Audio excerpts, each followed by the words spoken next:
Granola sitting in your cupboard right now has a glycemic index of up to 70. Greek yogurt scores 11. 7 peer-reviewed swaps that change what breakfast is actually doing to your blood sugar every morning. Your breakfast is setting the metabolic tone for your entire day, and the foods that look the healthiest are often doing the most damage to your glucose curve.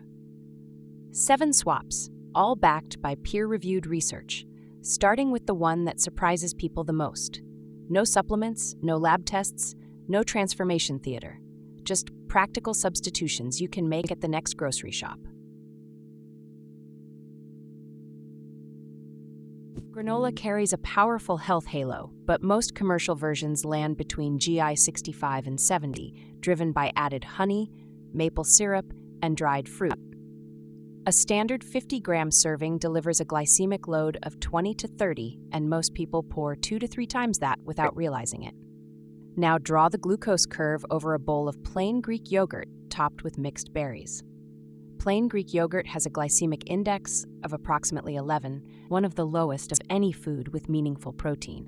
The straining process concentrates casein, a slow-digesting protein that blunts glucose absorption, while cutting lactose roughly in half versus regular yogurt. Blueberries, raspberries, and strawberries add fiber and antioxidants with minimal glucose impact. Total glycemic load for that bowl, around 4 to 6. Same breakfast ritual, a radically different glucose curve. And that difference matters far beyond the morning, because what you eat first shapes how your body handles the next meal too. The typical Western breakfast of cereal, toast, or a muffin clusters between GI 60 and 85. These refined carbohydrates convert to glucose rapidly, producing a sharp postprandial spike. The swap is 2 eggs, and the numbers are striking. Eggs have a glycemic index of 0. Less than 1 gram of carbohydrate per egg means no direct glucose impact at all. But the effect goes further than what eggs don't do. Each egg delivers 6 grams of protein, which activates peptide YY and suppresses ghrelin, the hunger hormone. A randomized crossover trial published in the European Journal of Nutrition found that egg breakfasts significantly reduced calorie intake at a subsequent lunch compared with cereal breakfasts. Separate controlled research found that meals providing 30 or more grams of protein at breakfast produced lower postprandial glucose and insulin responses than low-protein equivalents, with the effect holding at the following meal. That is the second meal phenomenon in action. The protein signal from breakfast primes your body to handle lunchtime glucose more efficiently. Eggs are not just a neutral choice. They are an active metabolic lever. Plain white bread sits around 75. Switch to rolled oats and you move into the mid-50s territory for GI, but the more important compound is what oats contain: Beta-Glucan, a soluble fiber that forms a viscous gel in the gut, physically slowing the transit of glucose into the bloodstream. A randomized crossover trial published in Nutrition and Metabolism in 2024, conducted by Revheim and colleagues at the University of Bergen in 22 healthy adults, found that beta-glucan-enriched oat bread significantly increased gastric emptying half-time by 18 minutes compared with whole wheat bread. That delay translated into a statistically significant reduction in the 2-hour incremental glucose area under the curve. The mechanism matters. Beta-glucan does not just slow digestion slightly. It restructures the gut environment enough to extend the gastric lag phase by 14 minutes, meaning glucose enters the bloodstream later and far more gradually. Plain rolled oats with no added sugar are the practical version of this. The fiber is the mechanism, and the mechanism is well established. Fruit on the bottom yogurt, and yogurts marketed as low-sugar options are among the most misread labels in the chilled aisle. Commercial fruit yogurts routinely contain 15 to 25 grams of added sugar per serving, and even those labeled low sugar can push the glycemic index above 33, close to the territory of a chocolate bar. The fix is a single substitution: plain, full-fat Greek yogurt. Full-fat varieties score lower on the glycemic index than non-fat versions because dietary fat slows gastric emptying, further buffering glucose absorption. Greek yogurt delivers 15 to 20 grams of protein per serving versus 5 to 8 in regular yogurt, That protein to carbohydrate ratio is the structural reason it produces such a flat postprandial glucose curve. You can still have sweetness. Add fresh berries yourself. Berries are low GI by nature, and building the bowl yourself means you can easily cut 15 to 20 grams of added sugar compared to a pre-flavored pot without sacrificing the breakfast you actually want to eat. A glass of orange juice looks like a healthy breakfast. It is not a breakfast in any meaningful metabolic sense. Fruit juice removes the fiber matrix that makes whole fruit low impact, concentrating the fructose and glucose while eliminating the structural breaks that slow their absorption.